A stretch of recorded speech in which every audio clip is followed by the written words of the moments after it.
portaldoamaral.com.br, o seu portal de notícias.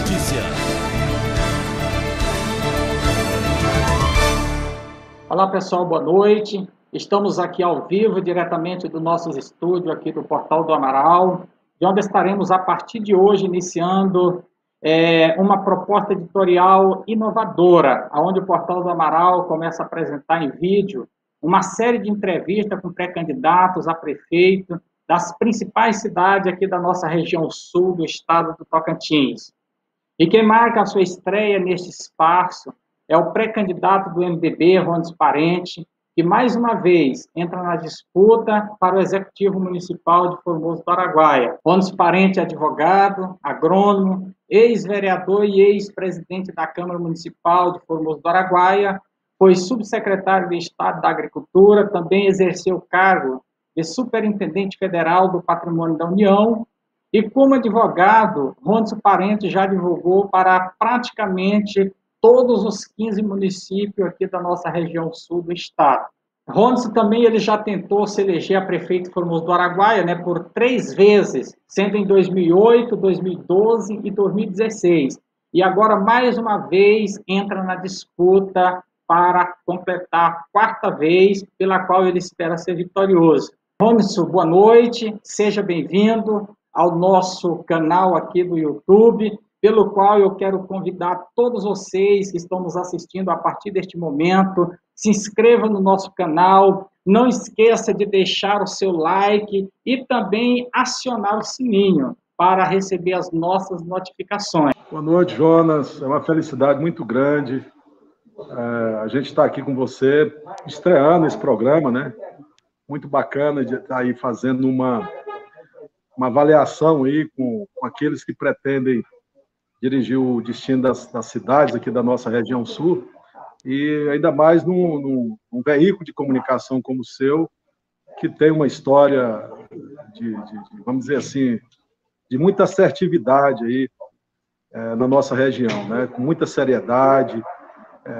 Você divulga de fato o que acontece, respeita o bom jornalismo, e isso para a gente é muito gratificante, a gente ser escolhido para estar estreando aí o seu programa, viu?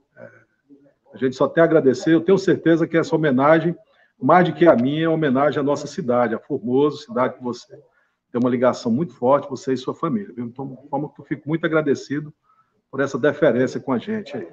Pois bem, a partir deste momento estaremos iniciando as nossas perguntas, aonde o pré-candidato estará respondendo para todos nós. A primeira pergunta é, Rones, sabemos que essa já não é a primeira vez que você busca se eleger a prefeito de Formoso do Araguaia. O que te leva a crer que desta vez poderá, enfim, sair vitorioso neste pleito?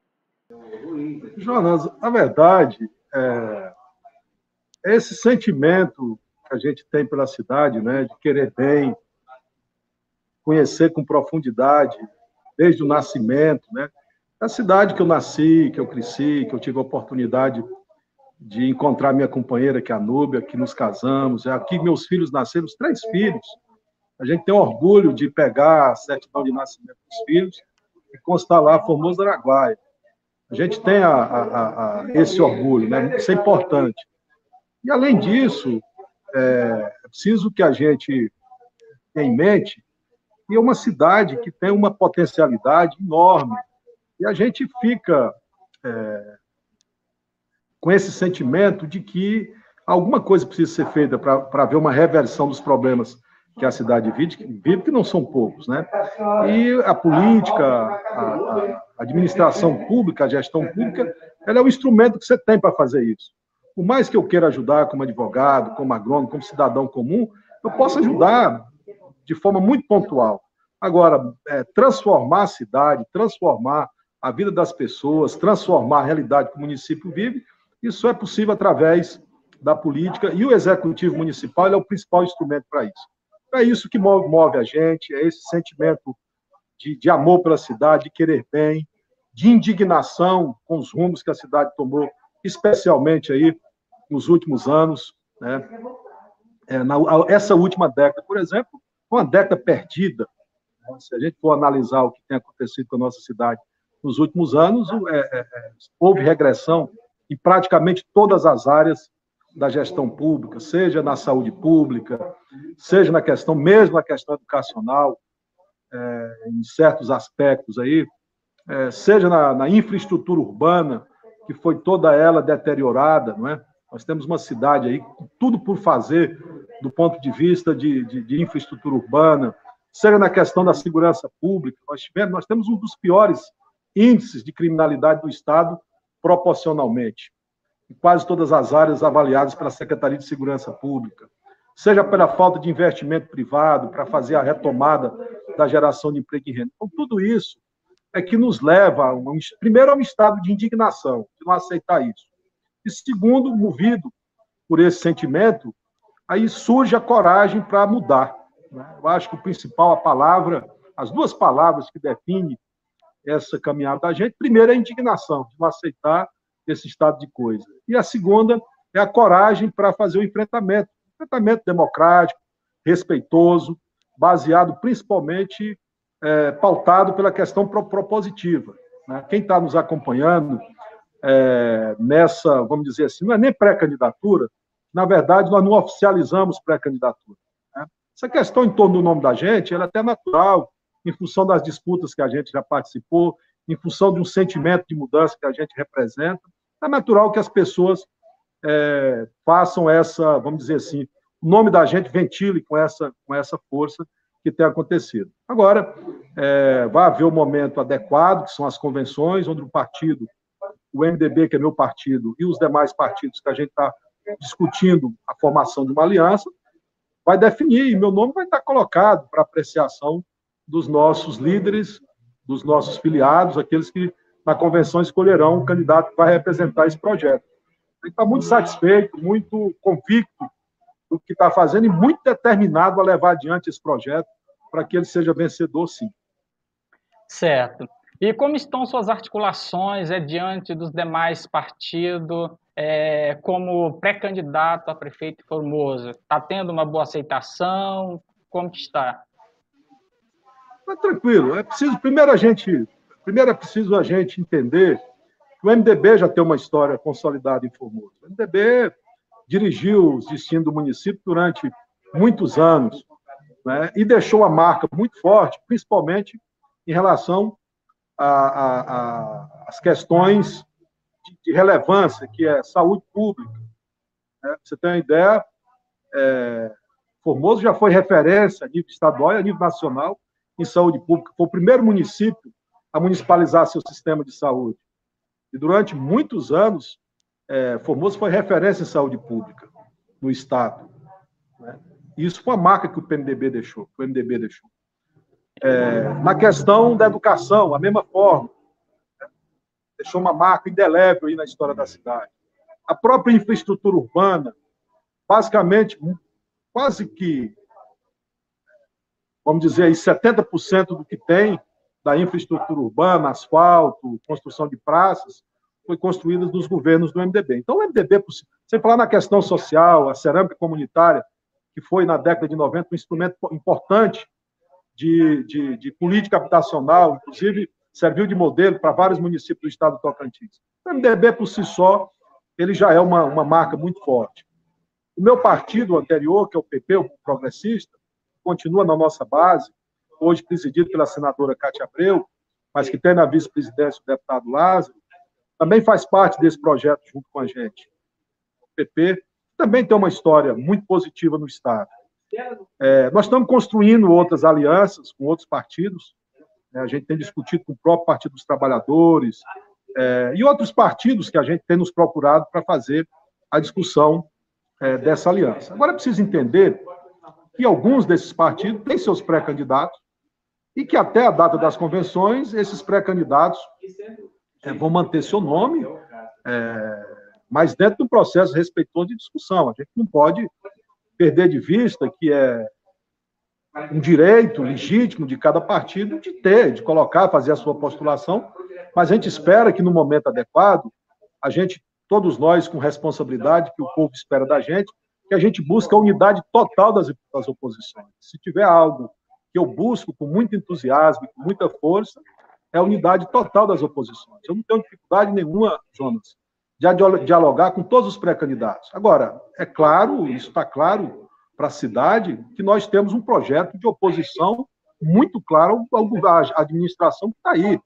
Não há discussão, não há possibilidade de haver diálogo entre nós e a gestão que está aí. E a gente respeita.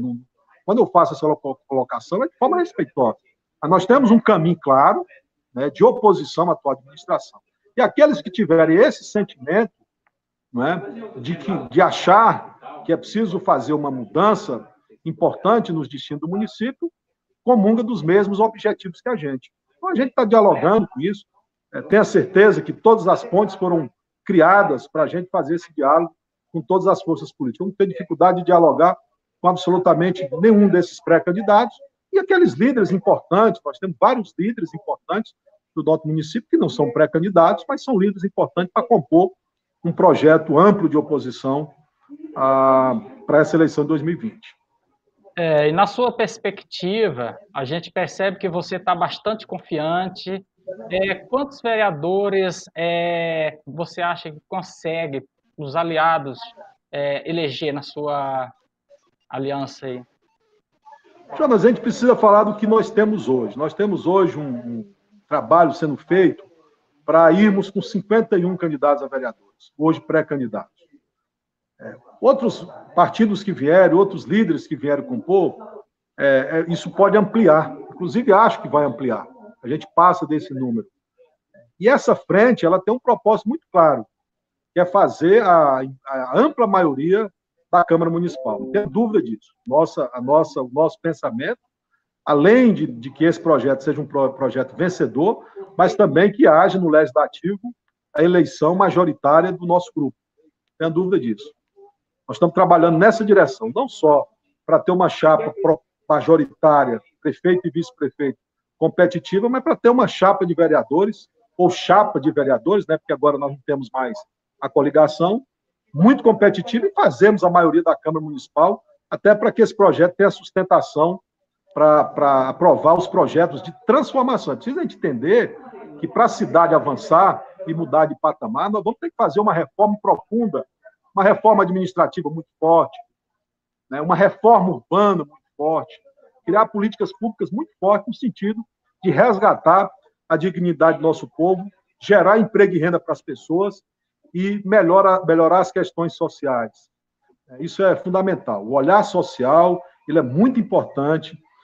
Há muita gente na nossa cidade passando fome, há muita gente desempregada, e a gente precisa ter políticas públicas que assegure o retorno dessas pessoas para o mercado de trabalho, para que tenha dignidade e condição de sustentar o seu próprio trabalho, a sua família. Certo. E, Ronisson, uma das questões que a gente tem visto, ouvido entre os bastidores, quem seria o nome escolhido para ser a sua vice ou o seu vice. Você pode adiantar aqui para nós? Essa questão a gente não discute nesse momento, a gente não. Isso é uma avaliação que não é feita por mim. Né? Essa questão de composição de chapa, isso é uma avaliação que é mais ampla. Primeiro, a gente tem que ver o sentimento popular. O que as pessoas pensam? Que tipo de chapa as pessoas querem? Né? O povo quer. A gente não pode impor a vontade da gente e dizer, olha, eu quero esse vice aqui. Não é assim. É preciso você primeiro ouvir a vontade popular, ver como que as pessoas querem fazer esse encaminhamento, em torno de quê. Mas eu acho que o primeiro movimento que tem que se fazer em relação a essa questão de formação de chapa é afinidade com o projeto que a gente defende, que é um projeto de mudança e um projeto de transformação. E isso nós temos aí, dentro do nosso grupo e fora dele, bons nomes de homens e mulheres que podem perfeitamente somar com esse projeto, não tenho dúvida disso. Outra questão bem interessante que é sobre dos 3 gargalos da administração pública municipal de Formoso do Araguaia, são a saúde, o desemprego e também a educação. Que propostas concretas você tem para essas áreas? Você colocou numa ordem muito interessante. Realmente, saúde pública é o principal problema, né? Hoje mesmo eu discuti esse assunto com um profissional que nos orienta, Jonas. Como eu disse no início da nossa fala, a saúde pública ela já foi referência no município de Formoso. Portanto, é algo que a cidade já experimentou. Formoso sabe o que é ter saúde com qualidade. E sabe porque depois perdeu. Com a perca de qualidade, a população é que sente isso. Então, veja bem, a gente já dizia nas eleições anteriores que a gente precisa, primeiro, fazer uma reforma completa no sistema e priorizar a saúde, que a gente chama de atenção básica, lá nas unidades básicas de saúde. Que esse atendimento seja humanizado lá, que tenha bons médicos para atender a população nas unidades, nas UBS, nas unidades básicas de saúde, que esses médicos realmente trabalhem a carga horária definida na contratação, correto? Entrando às 7 da manhã, paralisando às 11, retornando uma e paralisando às 5 horas da tarde. Primeiro, cumprindo isso. Tá? Segundo, que a gente, na própria unidade básica de saúde, que ali tem a farmácia básica descentralizada. O sistema de hoje, a farmácia básica é centralizada. A população, principalmente a mais humilde, tem que se deslocar, às vezes a pé, para ter acesso ao medicamento. O projeto pensa em colocar dentro de cada unidade básica de saúde a sua própria farmácia básica, inclusive com ampliação do número de medicamentos que é disponibilizado para a população. Terceiro, agilizar a entrega dos exames. Eu conversando com vários profissionais de saúde, seja médico, enfermeiros, técnico de enfermagem, a própria população, o que eles dizem? O diagnóstico não é completado. O médico atende o paciente, faz a recomendação dos exames e espera que o paciente traga os exames de volta para ele dar continuidade ao diagnóstico, para só aí começar o tratamento. Isso não está acontecendo.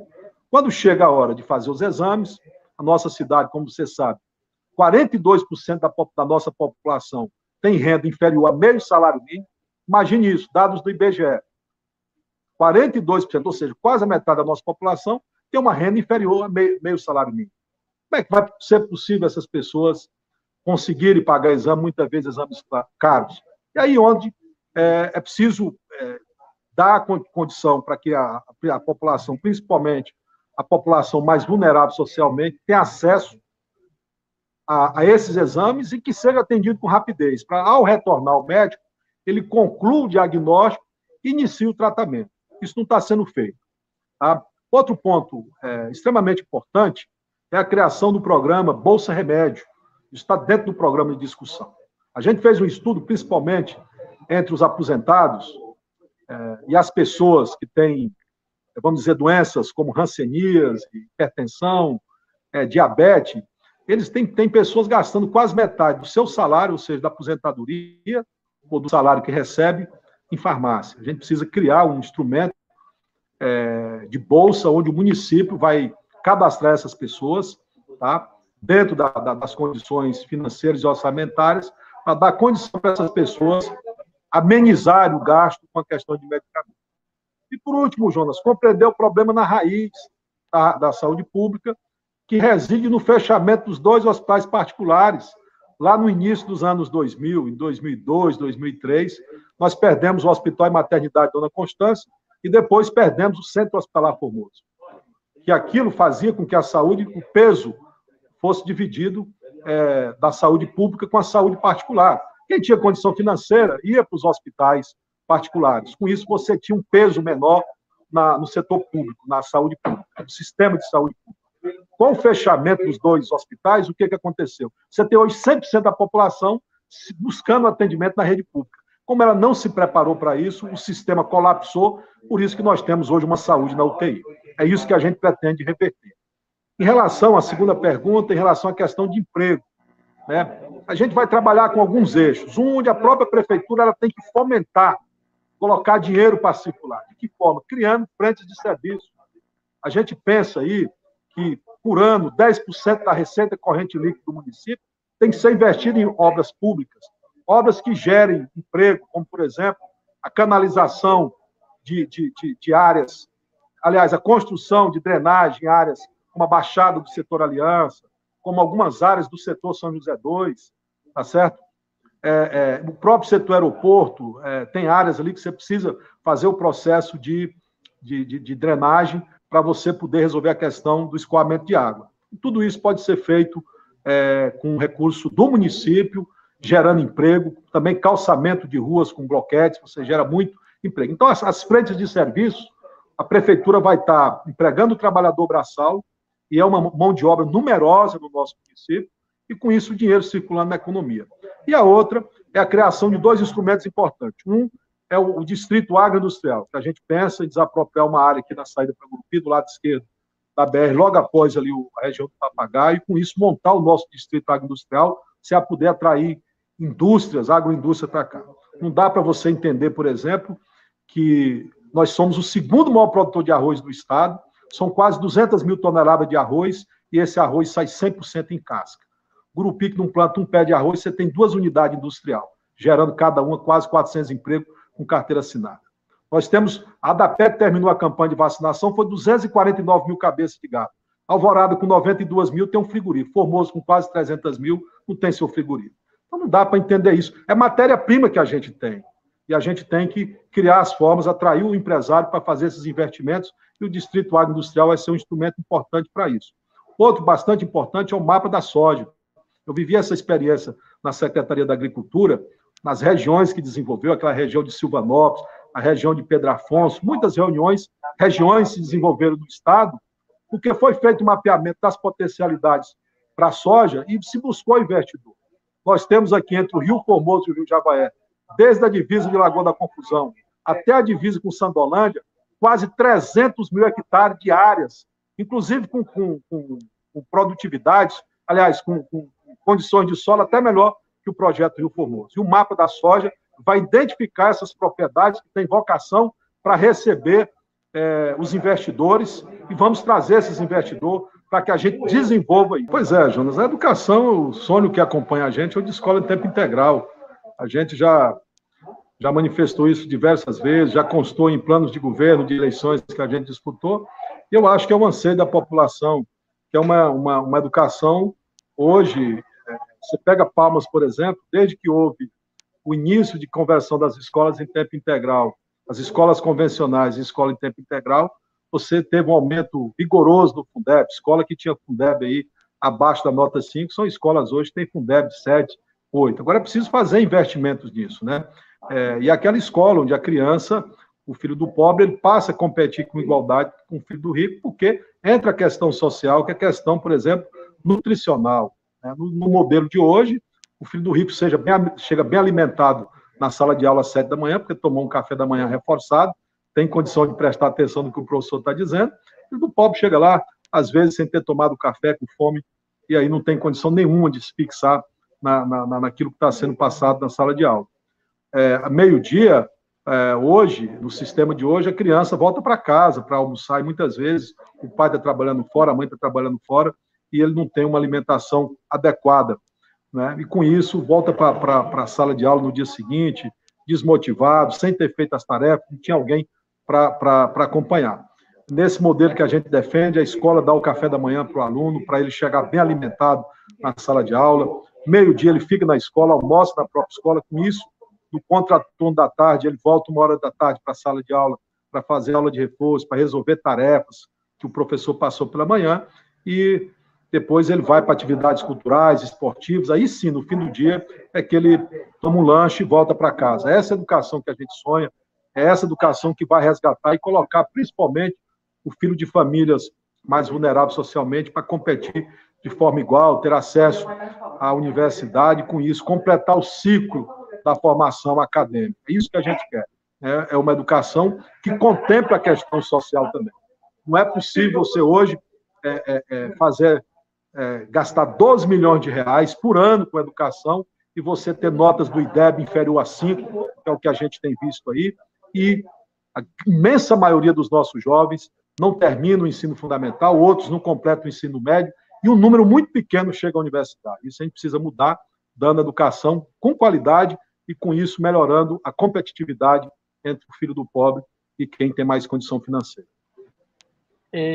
Rones, a gente vê também o grande lamento do funcionalismo público municipal, reclamando com frequência da falta de valorização por parte do Poder Executivo. O que você tem a dizer aos servidores municipais que estão nos assistindo neste momento? Jona, não se faz administração pública sem um servidor. O servidor ele é o principal, vamos dizer assim, é o esteio da administração. Prefeitos entram e saem. Né? O servidor público não, o especial é efetivo, ele permanece na administração, é ele que conhece os meandros da administração pública, portanto, ele merece ser valorizado. E você tem que trabalhar com duas vertentes. Uma, a contemplação de plano de cargos e salários, não só em algumas áreas da gestão, mas em todas as áreas da administração. Segundo, cumprir o plano de cargos e salários. A gente não vê isso acontecer nem na educação e nem na saúde, que são as duas áreas com o maior número de servidores. E, por último, um processo constante de capacitação, de investimento na qualificação dos nossos servidores, para que haja um atendimento que mais nos interessa, que é ao contribuinte, aquele que procura o serviço público, né? Para que ele seja recebido por um servidor bem remunerado, bem capacitado, mas também motivado para trabalhar e servir ao nosso povo. Ronison, estamos chegando ao final da nossa entrevista, mas eu gostaria de disponibilizar o espaço agora para que você possa estar comentando alguma coisa que talvez gostaria de responder e não foi perguntado, e também fazer os teus agradecimentos.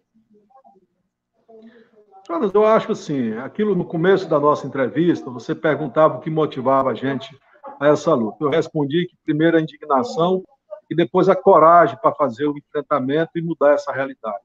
Há um sentimento muito grande de esperança no nosso povo, de que esse ano vai haver uma mudança de verdade, uma mudança transformadora. Há um desejo muito forte, há um sentimento que tem mobilizado as pessoas. Eu tenho visitado, apesar da pandemia, a gente tem procurado ter esse feedback com as pessoas, essa aproximação com as pessoas, mesmo que com máscara, e às vezes, do ponto de vista presencial, utilizando aí os meios que a Organização Mundial de Saúde recomenda, para que a gente não coloque também em risco a vida de ninguém, nem a própria vida da gente, né?